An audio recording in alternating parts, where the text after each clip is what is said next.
ఎంతమందికి ఈ ఆట గుర్తుంది? గిల్లాలాట.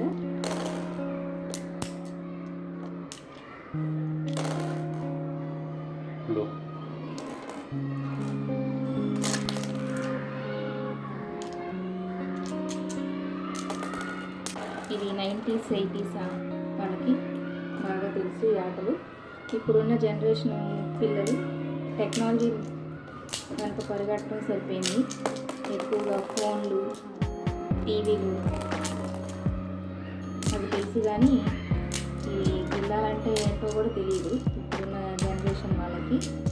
సరే, మనం స్కూల్ పిల్లలు, మన స్కూల్ ఫ్రెండ్స్తో, అలాగే ఇంటి దగ్గర ఉన్న ఫ్రెండ్స్తో బాగా టైంపాస్ చేయడానికి ఎక్కువగా ఆడుతూ ఉండేవాళ్ళం. సో మీలో ఎంతమందికి ఈ ఆటలు గుర్తున్నాయి? కామెంట్ చేయండి.